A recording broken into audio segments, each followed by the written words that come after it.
Beras mana yang paling sehat untuk jantung? Halo semuanya, dengan Dr. Erta, spesialis jantung dan pembuluh darah dari Klinik Kiera.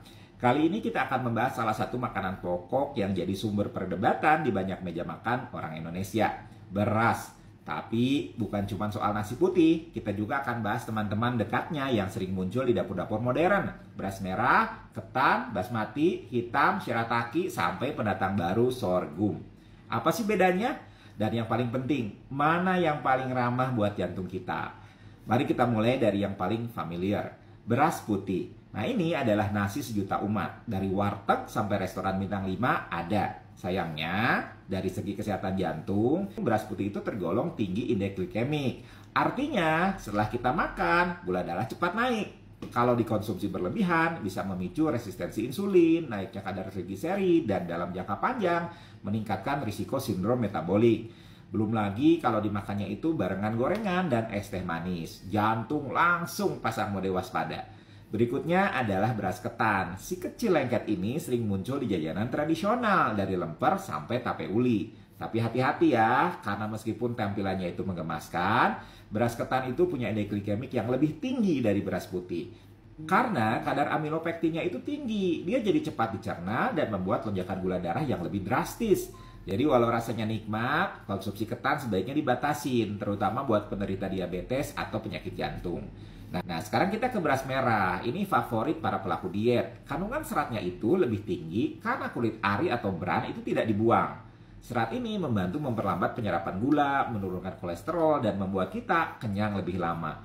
Plus ada kandungan magnesium dan antioksidan yang baik untuk jantung. Tapi perlu dicatat, beberapa orang dengan gangguan pencernaan bisa merasa begah atau kembung kalau kebanyakan makan nasi merah. Solusinya, mulailah dari porsi kecil dan pastikan cukup air putih. Beras hitam itu sering disebut sebagai beras super karena kandungan antosianinnya yang tinggi.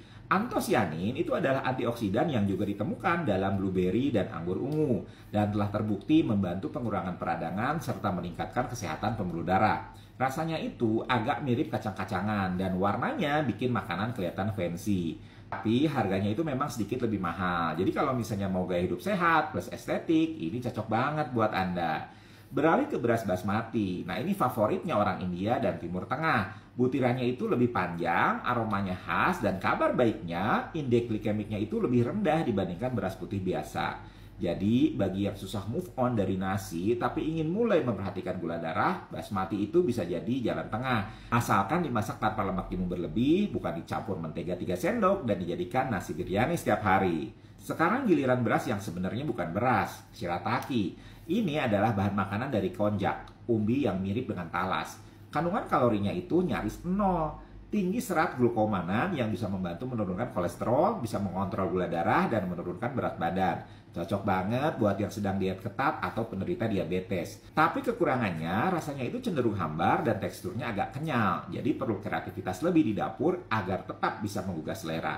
Dan pastikan ya beli yang aman dan sudah siap dikonsumsi, karena kalau tidak diolah dengan baik itu justru bisa menyebabkan gangguan pencernaan ringan. Nah, terakhir kita bahas si bintang baru atau sorghum. Ini sebenarnya bukan beras, tapi sereal yang mulai naik daun sebagai alternatif nasi. Sorghum itu bebas gluten, tinggi protein, kaya serat, serta mengandung senyawa antioksidan seperti polifenol. Beberapa studi itu menunjukkan bahwa konsumsi sorghum bisa membantu menurunkan kadar LDL, menjaga gula darah tetap stabil, dan meningkatkan metabolisme tubuh kita. Dan bonusnya, ini adalah tanaman yang tahan kering yang ramah lingkungan. Jadi sehat buat tubuh dan juga bumi. Dari semua jenis itu, mana sih yang paling bagus buat jantung? Jawabannya ya tergantung kebutuhan tubuh dan kondisi medis Anda. Kalau punya masalah gula darah tinggi, shirataki dan basmati bisa jadi pilihan aman. Kalau butuh serat tinggi dan antioksidan, beras hitam atau beras merah bisa jadi juara.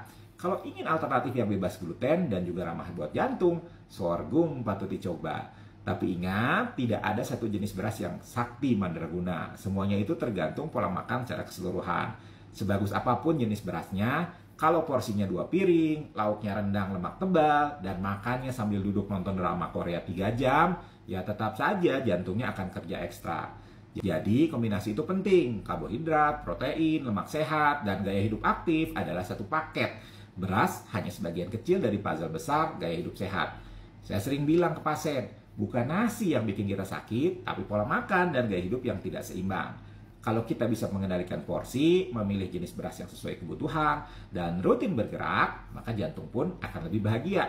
Tubuh kita itu seperti kendaraan, jangan cuma fokus ke jenis bahan bakar, tapi perhatikan juga cara kita mengemudi. Buat kamu yang sedang berusaha mengubah pola makan, jangan merasa tertekan harus langsung ganti nasi putih ke shirataki dalam semalam. Semua butuh proses. Bisa dimulai dari mengganti setengah porsi nasi dengan sayur atau menukar nasi putih dengan basmati 2 kali seminggu. Konsistensi jauh lebih penting daripada ekstremitas.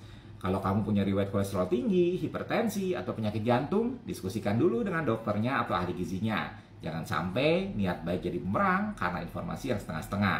Karena tiap tubuh itu punya kebutuhan unik yang tidak bisa disamaratakan hanya dari tren makanan sehat di media sosial. Dan jangan lupa, mengubah jenis berat saja tidak cukup ya kalau kamu itu stres berat, kurang tidur, dan tidak pernah olahraga. Kesehatan jantung itu hasil dari banyak faktor yang saling kerjasama. Jadi, ayo mulai perbaiki diri dari yang paling sederhana, piring makanmu. Dari situ, perubahan besar bisa dimulai. Kalau kamu merasa informasi ini bermanfaat, yuk bantu sebarkan ke teman, keluarga, atau siapapun yang masih bingung soal pilihan nasi sehat. Bisa jadi satu share dari kamu itu membuka jalan hidup yang lebih sehat buat orang lain. Karena menjaga jantung itu bukan hanya soal urusan medis, tapi tanggung jawab bersama untuk hidup lebih baik. Sampai jumpa di video edukasi berikutnya, tetap semangat jaga jantung dan jangan lupa makan nasi pakai logika. Mau tes jantung lengkap dari EKG, echo sampai treadmill, semua ada di Klinik Kiera. Yuk daftar sekarang.